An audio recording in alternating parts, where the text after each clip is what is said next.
Buen día, Ernesto Panamá les da la bienvenida al podcast número 5 de mis obras. El desconocimiento de jóvenes me impulsa a dar a conocer el contenido de la obra Los Guerreros de la Libertad en voces ajenas a nuestro país, lectores de la obra. Esta es la entrega primera. La entrega segundo, espero proporcionárselas el día viernes. Los Guerreros de la Libertad es el testimonio de lo vivido durante más de 20 años de guerra, escrito por su servidor Ernesto Panamá, quien además es uno de los fundadores de Alianza Republicana Nacionalista Arena. 3 ediciones existen de esta obra. La primera, publicada en el 2005, que habla sobre lo vivido en la guerra. La segunda, publicada en el año 2008, en la que su servidor predice la derrota de Arena. Y la tercera versión, publicada en el 2020, en la que se agrega todo aquello que el tiempo nos ha revelado. Guerra, política y desinformación. Lamentable resulta escuchar a jóvenes compatriotas quienes repiten las mentiras que la propaganda terrorista pregonó tras la derrota infligida por el pueblo salvadoreño, quien bajo las balas acudió a las urnas para elegir la primera asamblea constituyente y luego elegir 4 gobiernos consecutivos. Pero no es de extrañar, pues no leer genera ignorancia, la misma que me hizo creer que la causa de la miseria del pueblo era la izquierda y no la corrupción dirigida a través de la oligarquía. La oligarquía toma el control del partido luego de la muerte del mayor Roberto D'Aubuisson en 1992. El pueblo continúa siendo explotado durante los 4 gobiernos de Arena, como lo fue antes con los gobiernos militares.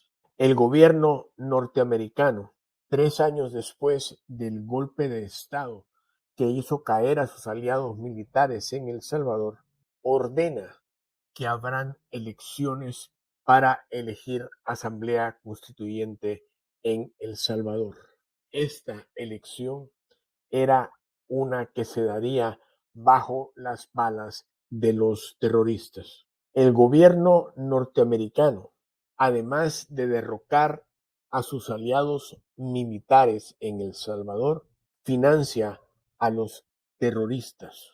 D'Aubuisson había fracasado al intentar dar un golpe de Estado y ahora se enteraba de que los Estados Unidos ordenaba la celebración de elecciones para una asamblea constituyente. Ni Roberto ni quienes estábamos tratando de combatir a los terroristas habíamos participado en política. Los partidos PDC y el traidor de los campesinos, el PCN, eran entonces los únicos vigentes. Arena no existía y ninguno de nosotros sabía en qué consistía un partido político. Fundar un partido, cumplir con los requisitos de ley, ser aprobado, financiar una campaña política y ganar el voto del pueblo era una tarea en contra todo pronóstico.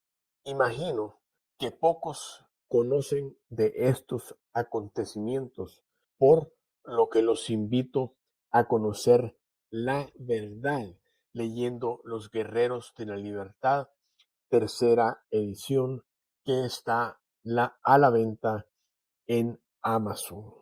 Dudo que entre los videntes y escuchas haya alguien tan loco como nosotros que enfrentamos a guerrilleros, miembros infiltrados de la Fuerza Armada y que decidieran crear un partido político. Además, el futuro era ir a caseríos, cantones y municipios a pedir el voto a los salvadoreños que la guerrilla tenía aterrorizados. Corrimos el riesgo y el pueblo apostó que Arena sería quien iba a vencer al terrorismo y juntos vencimos. La derrota política para el FMLN fue humillante. Arena entonces era el pueblo. El pueblo fue el que derrotó en las urnas al FMLN. Dawison muere en 1992 y la oligarquía toma el control de Arena. El FMLN acusa a Arena de encarnar los escuadrones de la muerte.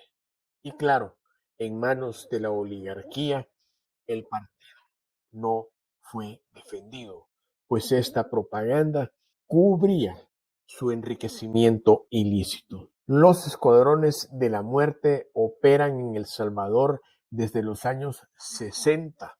Fueron instaurados y financiados por naciones extranjeras para evitar que los políticos en El Salvador siguieran las consignas de la Revolución Cubana. Fueron los asesores militares los que decidieron reprimir a los políticos salvadoreños. Los cuerpos de seguridad fueron únicamente ejecutores de órdenes del extranjero. Arena se registra como partido en 1981, 19 años después. Los invito a escuchar la evaluación de la obra antes de decidir si la compras o no. En esta ocasión, 2 guatemaltecos, Roberto Ardón, secretario ejecutivo del CACIF de Guatemala, y César Macías, fundador de la guerrilla guatemalteca, participan en el podcast 5 y el podcast 6. Por esta razón, en este podcast 5 conocerán la opinión de Roberto Ardón y en el próximo conocerán la opinión de César Macías, guerrillero guatemalteco que peleó en Guazapa, Nicaragua, y estuvo en la toma de Berlín. Va a ser interesante. Los invito a escuchar las palabras de Roberto. Muchas gracias, buenas tardes. Y quisiera primero agradecer a David Ernesto el privilegio que me da de poder compartir el día de hoy algunas pocas apreciaciones sobre lo que este libro representa para la historia de El Salvador y, por qué no decirlo, para la historia de Centroamérica. Y también quiero agradecer a Editorial Piedra Santa el que haya tenido esta tribuna precisamente para poder hacer un contraste de opiniones y de pareceres sobre un libro que sin duda va a despertar mucho interés y, por qué no decirlo, también polémica. Y también la oportunidad que César me da de poder contrastar dos puntos de vista que sin duda en muchos temas, en muchos casos vamos a diferir, pero que nos mueve el muy sano interés de poder comentar lo que yo considero es un muy buen libro. Yo quisiera dividir mi intervención básicamente en 3 reflexiones básicas. La primera es sobre el tema que se aborda en el libro, los guerreros de la libertad. La segunda reflexión la voy a hacer, si me permite David Ernesto, hacerla sobre el autor. Y la tercera, yo quisiera hablar un poco sobre el contenido. Y en base a ese esquema, hacer una revisión general y un repaso de lo que en las 2 lecturas que he hecho del libro he encontrado. Yo quisiera tal vez comenzar recordando que hace algunos años, en un programa de televisión político en Guatemala, durante el curso de una entrevista, un entrevistador se trabó en un debate muy duro con un escritor de izquierdas del país. El debate giraba en torno a quién tiene más derecho a escribir la historia, si las personas que la han vivido o si aquellas personas que desde lejos tienen la capacidad de observar los fenómenos e interpretarlos de una manera más distante. Ese debate duró 20 minutos en aquel programa de televisión y realmente no llegaron a ponerse jamás de acuerdo. Uno en aquel entonces se sentía más compelido y obligado a pensar que cuando uno juzga los elementos de la historia desde un punto de vista más distante y más objetivo, como que siente uno quizás una mayor oportunidad de juzgar los acontecimientos históricos sin el apasionamiento que viene dado por la participación inmediata y directa. Pero me he dado cuenta con el correr de los años que no es así. Y me he dado cuenta de eso, porque en nuestro ambiente, en el tema de la política, y particularmente en Centroamérica, los protagonistas de la historia no escriben. Hay una ausencia gigantesca y enorme de procesos políticos que no han quedado registrados en papel. Pero no solamente es la ausencia de la historia, es que quienes han tomado la pluma para escribir sobre los acontecimientos históricos, pues si uno revisa las estanterías de una librería empieza a descubrir que muchos de ellos tienen una misma visión de la historia y de los acontecimientos políticos. Y eso debe llamarnos primero a la atención y segundo a la preocupación, porque si queremos legar realmente a la posteridad la posibilidad de poder juzgar objetivamente un acontecimiento, sí, por supuesto que tenemos que abrirle espacio a las plumas que nos presenten una visión alternativa de lo que sucedió puntualmente en Centroamérica en los años 70 y 80. Y precisamente por ese vacío bibliográfico, por ese temor que mucha gente tiene de tomar la pluma y decir las cosas como fueron, es que yo percibo que David Ernesto Panamá, que ha sido un actor directo de lo que sucedió en El Salvador durante más de 30 años, puede ser un excelente ejemplo y un excelente legado en términos bibliográficos para quien quiera leer la historia de El Salvador y poderla juzgar con el nivel de detalle que David Ernesto nos presenta en su libro. También hay una pregunta que uno debe hacerse en relación al tema, y es si un guatemalteco debe o puede sentir interés por leer lo que fundamentalmente es un libro sobre la historia política de El Salvador. Y la respuesta es absolutamente sí. Primero porque el autor se encarga en el libro de recordarnos cuántos vínculos que van desde los vínculos familiares hasta los vínculos sociales, geográficos y políticos existen entre estos dos países. El nombre Guatemala figura en el libro tantas veces que es difícil distinguir a veces en las historias dónde surgen los acontecimientos que están narrados aquí, si allá o acá. Y por eso es que creo que un guatemalteco, inclusive quien no ha vivido el episodio, al tomar el libro va a encontrar cosas muy interesantes de nuestra propia experiencia como chapines. Pero hay un segundo factor que hace para un guatemalteco este libro un tema interesante, y voy a plantear aquí una hipótesis que puede causar más de alguna duda. Yo siempre he sostenido que la historia política de El Salvador es un oráculo político de la historia política de Guatemala. Y déjenme decirles algunos pocos acontecimientos. El golpe de Estado que dio fin al gobierno de José María Lemus prefiguró el golpe de Estado de Indígoras. La llegada de un partido político institucionalizado que representaba un proyecto político de militares, como lo fue el Partido de Conciliación Nacional, ciertamente prefiguró con sus modalidades el surgimiento del Partido Institucional Democrático, o PID, como le conocimos en Guatemala. El estallido del conflicto armado también se prefiguró de alguna manera. El golpe de Estado del año 79 que derriba el gobierno de Carlos Humberto Romero prefigura el del 82, del general Ríos Montt, derrocando al gobierno del general Lucas. La llegada de la democracia cristiana en el 84 en El Salvador prefigura la llegada de la democracia cristiana en Guatemala en el 86. La firma de los acuerdos de paz en el 92 en El Salvador prefigura los acuerdos de paz en Guatemala en el 96. La llegada de un gobierno de centro derecha con un segmento profesional tecnócrata en El Salvador en el año 89 también prefigura la llegada de un partido similar en Guatemala en el año 95. Y en fin, podríamos pasarnos 30 años contando cómo las películas han aparecido primero allá y después han sido un rerun aquí. Y por eso es que creo que es sumamente importante leer el libro, por lo menos para el ojo de un guatemalteco que quiere analizar la historia con un cierto nivel de proyección. Mi segundo grupo de comentarios está relacionado con el autor, y aquí puedo pecar de sesgar el comentario porque conozco a David Ernesto, pero desde el momento en que se me planteó la posibilidad de comentar el libro, yo le dije a David Ernesto que quería sentirme en la libertad de poder transmitir hoy acá lo que realmente yo recogiera de su libro.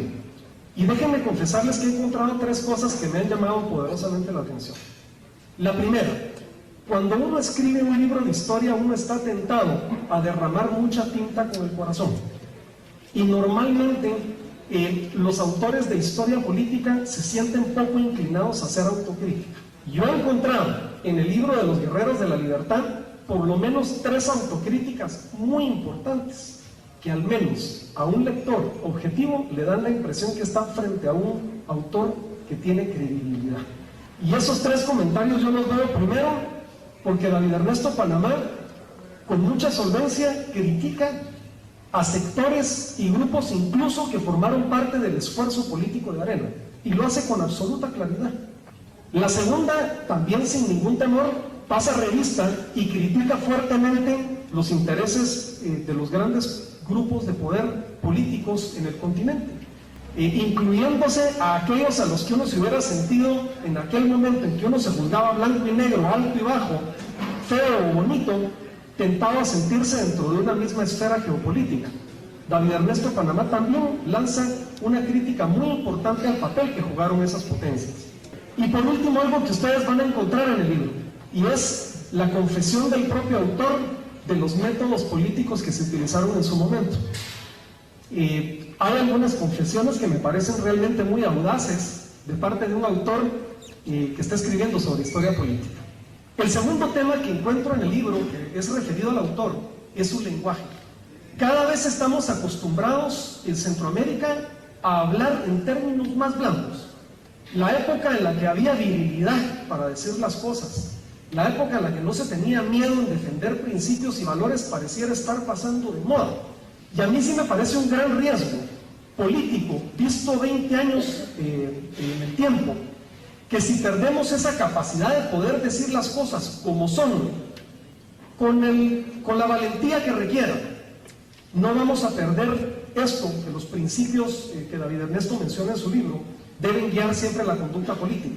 Entonces, el libro está planteado en un lenguaje muy crudo, y digo crudo por decirlo, que se dicen las cosas tal cual son.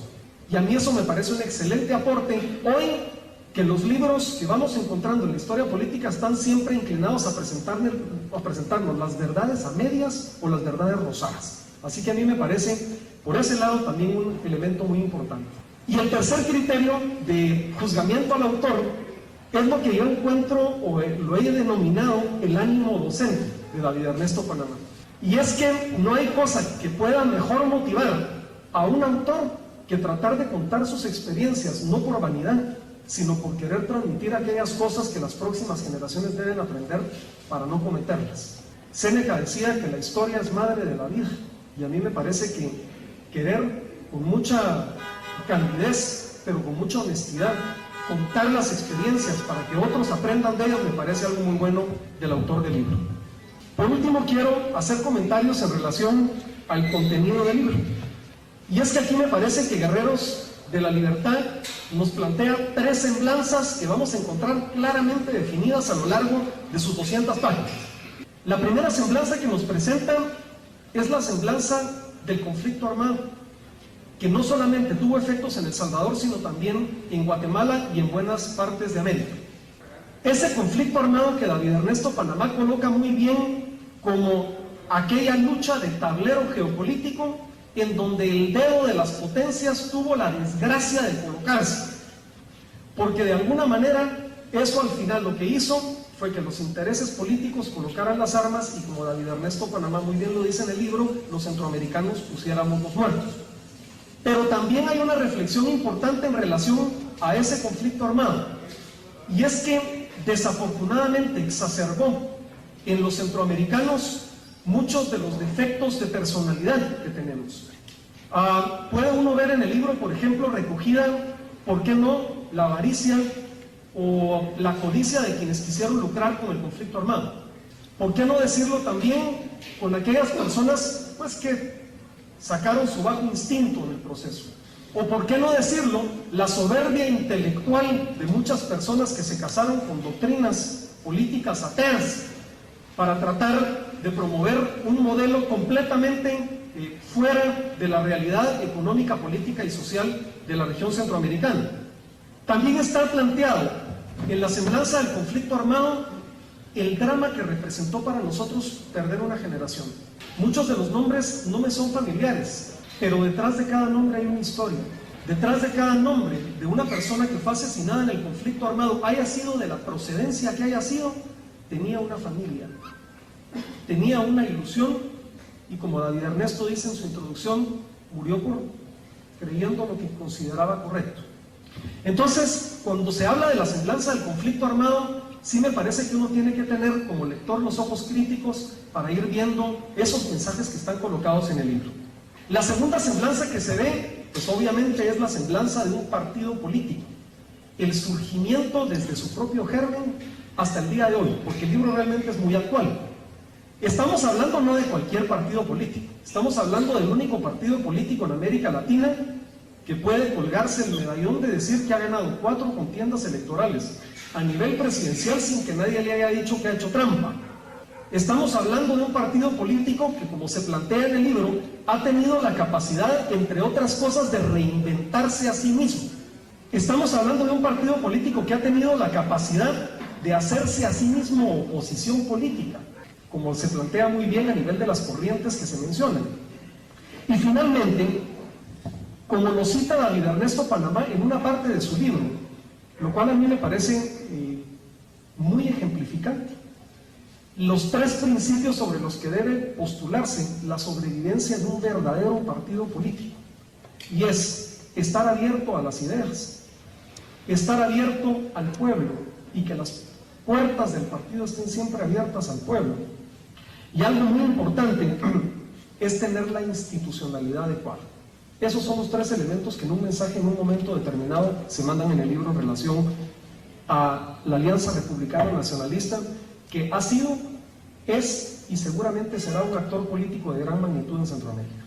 Y finalmente, el libro habla de una tercera semblanza, la semblanza de un líder, la semblanza de un dirigente político que para los estándares centroamericanos es muy difícil ubicar. Uno tiene que tomar una lámpara de Diógenes y caminar bastantes kilómetros para encontrar a alguien que tenga el arresto político que tiene la persona que es mencionada claramente como semblanza en el libro.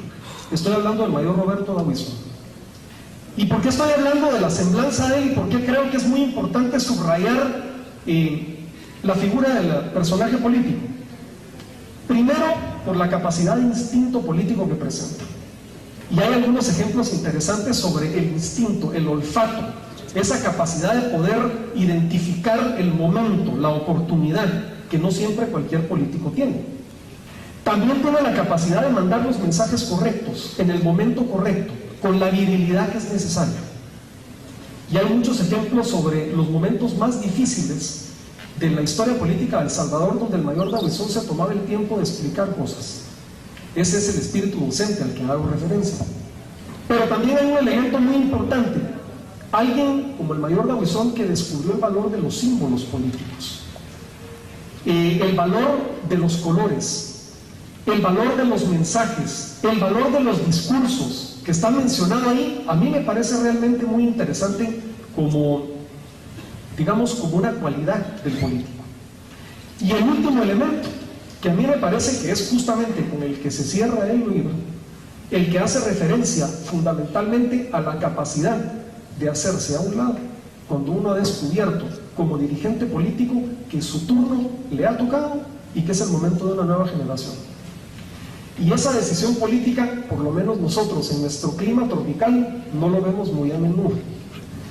Y eso sí creo que es un ejemplo muy importante que se atesora a lo largo del libro que tenemos enfrente.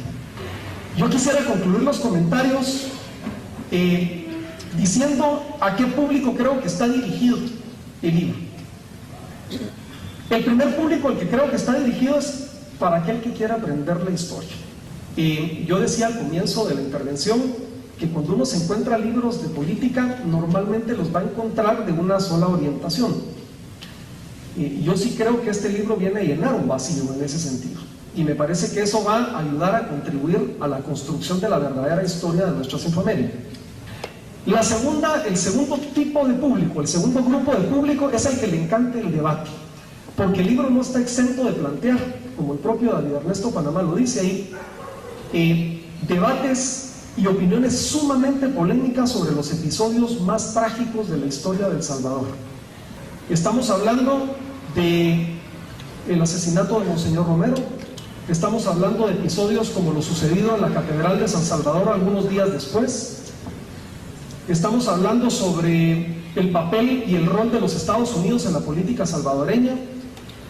Y a quien quiera entrarle con el sabor y el gusto de la polémica, este libro le asegura horas de placer. Y por último, creo que también, y en esto rescato mucho el lenguaje docente en que está planteado, este es un libro para quien quiera genuinamente instruirse en política. Porque los consejos de alguien que los ha vivido con esa fuerza que da el testimonio, me parece que son un excelente ejemplo para que uno que quiere aventurarse en las vidas políticas pueda aprender las lecciones y los consejos que aquí están dados. Estoy seguro, por estas tres condiciones de público que se mencionan, que este libro va a ser un éxito. Es un libro que llama mucho la atención porque estamos hablando de un país muy cercano, estamos hablando de nombres de procesos históricos que los tenemos a la vuelta de la esquina y que creo sin duda alguna que va a representar un aporte muy importante para la construcción, como yo decía, de la historia política de nuestro país. Así que éxitos a su autor, felicitaciones por la gallardía y la valentía, porque se plantean muchos temas que hoy estamos acostumbrados a callar o estamos acostumbrados a guardar en el silencio para no ofender, y por haber hecho un aporte tan importante para la historia de Centroamérica. Muchísimas gracias.